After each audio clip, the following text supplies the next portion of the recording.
ஞாயிற்றுக்கிழமை தரம்ஷாலா மைதானத்தில் பஞ்சாப் அணியை எதிர்கொள்ள உள்ளது சென்னை அணி.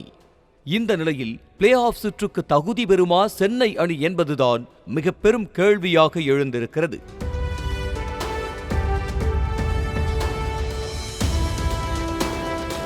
நடப்பு IPL சீசன்ல புள்ளி பட்டியலில் 5வது இடத்துல இருக்கிறது சென்னை அணி. இதுவரைக்கும் விளையாடிய 10 போட்டிகளில் 5இல் வெற்றி 5இல் தோல்வி என 10 புள்ளிகளுடன் சென்னை அணி இருக்கிறது. மீதமிருக்கும் 4 போட்டிகளிலும் வெற்றி பெற்றாலும் லக்னோ மற்றும் ஹைதராபாத் ஆகிய அணிகளின் வெற்றி தோல்விகளை பொறுத்தே பிளே ஆஃப் சுற்றுக்கு செல்லும் வாய்ப்பை CSK அணி பெறும். இனி பஞ்சாப், குஜராத், ராஜஸ்தான் மற்றும் பெங்களூரு அணிகளுடன் மோத இருக்கிறது சென்னை அணி.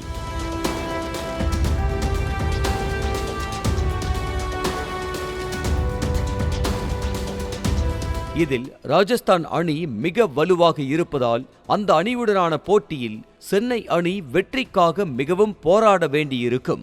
அதேபோல பஞ்சாப் மற்றும் குஜராத் அணிகள் புள்ளி பட்டியலில் சென்னைக்கு அடுத்தடுத்த இடத்தில் இருப்பதால் பிளே ஆஃப் சுற்றுக்கு செல்ல இந்த இரு அணிகளும் கடுமையாக போராடும். பெங்களூரு அணி பிளே ஆஃப் சுற்றுக்கு செல்லும் வாய்ப்பை ஏறக்குறைய இழந்த நிலையில் அந்த அணியும் கடுமையாக சண்டை செய்யும் என கருதப்படுகிறது.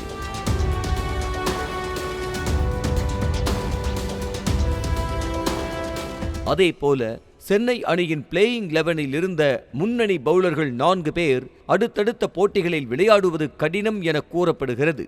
பத்திரானாவும் தீக்ஷனாவும் T20 உலகக்கோப்பைக்கான விசா நடைமுறைகளுக்காக சொந்த நாட்டிற்கு சென்றுள்ள நிலையில் காயம் காரணமாக தீபக் சஹாரும் உடல்நலக் குறைவால் தேஷ்பாண்டேவும் அவதிப்பட்டு வருகிறார்கள். அதேபோல வேகப்பந்து வீச்சாளர் முஸ்தபிசுர் ரஹ்மானும் சொந்த நாட்டிற்கு திரும்பிவிட்டார். அணியின் டாப் பவுலர்கள் விளையாடுவார்களா என்றே தெரியாமல் பஞ்சாபுடனான அடுத்த போட்டியை சந்திக்க உள்ளது CSK.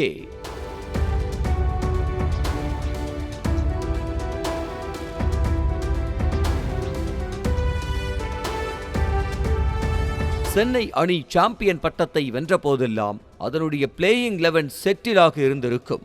ஆனால் இந்த முறை இன்னும் பிளேயிங் 11 சரியாக செட் ஆகாத நிலையில் பிளே ஆஃப் சுற்றுக்கு செல்வதற்கான போட்டிகளில் விளையாட உள்ளது CSK. மகேந்திர சிங் தோனிக்கு இதுதான் கடைசி IPL தொடர் என கூறப்படும் நிலையில் தோனி சாம்பியன் பட்டத்தோடு விடை பெறுவாரா அல்லது வெறும் கையோடு செல்வாரா என்பதை பொறுத்திருந்துதான் பார்க்க வேண்டும்.